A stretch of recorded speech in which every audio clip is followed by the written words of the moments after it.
Bonjour, bienvenue à notre vidéo sur notre recherche de l'Iran. Pour commencer, je vais vous présenter un peu le pays. La situation géographique de l'Iran, en fait, c'est que c'est un pays qui est situé en Asie, entre l'Irak, l'Afghanistan et le Pakistan. Il dispose de deux façades maritimes parce que le pays est un peu fait comme un pont entre les pays là, que je viens de nommer. C'est un des pays les plus montagneux du monde. Il a une superficie aussi de 1/6 du Canada. Ensuite, en ce qui concerne les langues parlées là-bas, premièrement, il y a le persan ou le farsi. C'est une langue iranienne là, dont plus de 60% de la population parle. En fait, l'arabe est la seule langue qui est obligatoire à apprendre à l'école, même si la majorité des Iraniens préfèrent choisir d'apprendre l'anglais. Ensuite, en ce qui concerne la religion, les Iraniens qui sont pratiquants sont majoritairement musulmans chiites. L'islam, en bref, là, c'est un monothéisme absolu, c'est-à-dire qu'il y a un Dieu qui est le guide là, de la religion. La volonté de Dieu, en fait, est écrite dans le Coran. L'islam, en fait, c'est traduit de al-Islam qui signifie la soumission, la soumission à Dieu.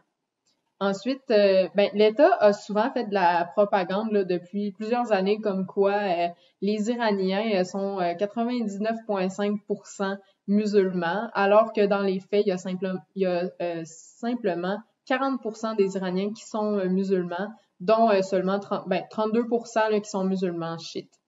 Entre autres, là, pour expliquer un peu la religion, les chiites considèrent la justice comme un des fondements de leur religion on dit justement que la justice fait partie du plan ou de la volonté divine. Ils accordent une importance quand même assez importante à l'interprétation de la révélation divine cette révélation-là, comme je l'ai dit, est inscrite dans le Coran. Donc, il y a comme une révision continuelle du Coran et d'essayer de trouver un peu la signification de ce qui est écrit à l'intérieur là, depuis plusieurs centaines d'années. Pour terminer, selon une étude de 2020, il y a environ 43% de la population iranienne qui n'est pas religieuse, ce qui montre quand même un tout autre portrait là, de ce que la propagande avait l'air de dire à propos des Iraniens. Mais oui, en effet, il y a près de 50% de la population là, qui ne pratique pas et qui n'est même pas religieuse. Par la suite, le système politique, c'est une république théocratique islamique, un gouvernement où c'est Dieu qui a le pouvoir qui gouverne par la religion islamique. Donc, aussi depuis 1979, toutes les institutions et les activités de l'Iran sont fondées sur les principes de la loi du Coran et aussi du principe de la tutelle du docteur de la loi religieuse qui, en gros, confère le pouvoir politique aux autorités religieuses. La charia, que j'ai abordée un petit peu précédemment, représente diverses normes et règles qui affectent vraiment plusieurs sphères de la vie des musulmans et qui sont établies par la révélation divine. Et le terme charia, en fait, quand il est utilisé en arabe dans un contexte religieux, ça signifie le chemin pour respecter la loi divine ou la loi de Dieu. Donc, la charia codifie des aspects autant publics que privés de la vie des gens. Les musulmans considèrent que ces normes-là sont comme la volonté de Dieu, qu'on appelle aussi le char. Donc, charia, char, ça vient ensemble. En fait, certaines de ces normes-là, par exemple, sont incompatibles avec les droits de l'homme, notamment ce qui concerne la liberté d'expression, la liberté de croyance, la liberté sexuelle et la liberté des femmes. C'est un peu ça aussi qui crée de la tension lorsque des immigrants iraniens arrivent ici. Il y a le clash là, entre les cultures, entre autres par rapport au non-respect là, de certains droits et libertés des hommes.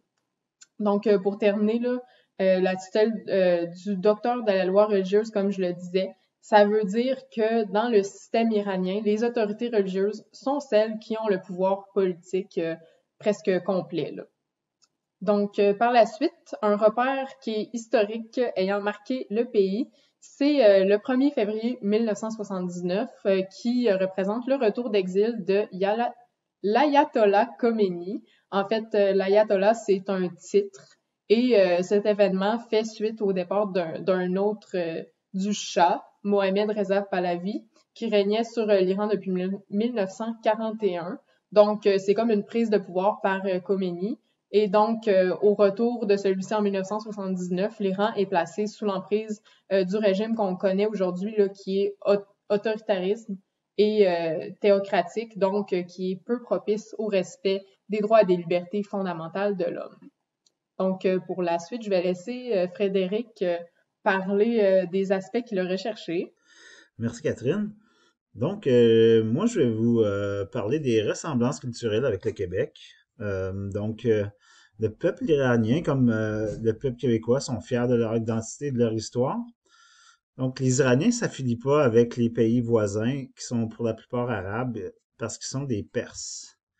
Donc, le fait qu'ils soient Perses, c'est définitivement quelque chose qui fait partie de leur identité et de leur fierté. Donc, on dit que plusieurs Iraniens peuvent raconter l'héritage de leur pays avec beaucoup de détails. Et donc, ce pays-là accorde beaucoup d'importance à leur culture perse, qui est pré-islamique, qui va pas toujours dans le sens des volontés du gouvernement qui est islamique. Et donc, on retrouve beaucoup de cette identité et cette fierté dans plusieurs de leurs fêtes. Ensuite, une autre ressemblance culturelle des Iraniens avec les Québécois, c'est le fait qu'ils sont friands de culture, de littérature et que les Iraniens ont une culture comme nous du film. À partir des années 90, le cinéma iranien connaît une renaissance croissante sur la scène internationale. Des films iraniens obtiennent fréquemment des récompenses dans les festivals internationaux. Cependant, il y a beaucoup de censure sur le cinéma en Iran. Je vais vous parler maintenant des différences culturelles avec le Québec. Donc, l'Iran diverge de la culture québécoise en ce qui concerne l'éducation. Ici, l'école est mixte depuis le début de la scolarité. En Iran, au primaire, les garçons et les filles vont dans des écoles différentes. De plus, l'école décide des cours que prendront les élèves. Ici, on a beaucoup plus de choix pour les cours. Et puis, c'est ça. On dit aussi que la fin de semaine est de seulement un jour, alors qu'ici, il est de 2 jours. Ensuite, une autre différence, c'est dans le milieu du travail. Par exemple, l'espace personnel au travail. En général, on observe 5 pieds de distance. Pour les Canadiens, c'est beaucoup plus près pour les Iraniens. Aussi, le temps de travail qui est aussi différent. Donc, en général, les Canadiens se soucient beaucoup plus de respecter les horaires de travail car on peur par exemple, de perdre leur emploi, alors que c'est pas vraiment le cas pour les Iraniens, compte tenu du fait que la surveillance au travail est assez faible. Donc, aussi en Iran, les horaires sont plus négociables et le travail peut être remis beaucoup plus tard. Ensuite, l'Iran est une culture collectiviste. L'Iran est un pays à culture collectiviste dans la mesure où on respecte la hiérarchie et l'ordre social. Donc, les Iraniens respectent les hiérarchies, comme par exemple, ils vont être loyaux à la famille et aux valeurs familiales. L'honneur et la honte sont des sentiments partagés dans la famille, qui est une institution. Donc, il y a cela. En plus, socialement, les Iraniens se conforment au commandement du Coran. L'hégémonie de la théocratie affecte tous les domaines de la vie publique, politique, économique et privée. Ceci va jusque dans un code vestimentaire assez strict et divisé selon le sexe. Ensuite, l'Iran, un autre exemple en fait, de société plus collectiviste, c'est le fait que l'Iran semble être une culture plutôt implicite qu'explicite. Donc, d'abord, ils utilisent la communication indirecte. Ils utilisent beaucoup le langage non verbal pour communiquer et parlent souvent en métaphore. Donc, le but est de garder le respect dans l'interaction et éviter l'humiliation ou le conflit. Si la personne a besoin de clarification, elle doit demander plus de questions. Et pour cette raison, la conversation peut s'avérer assez longue.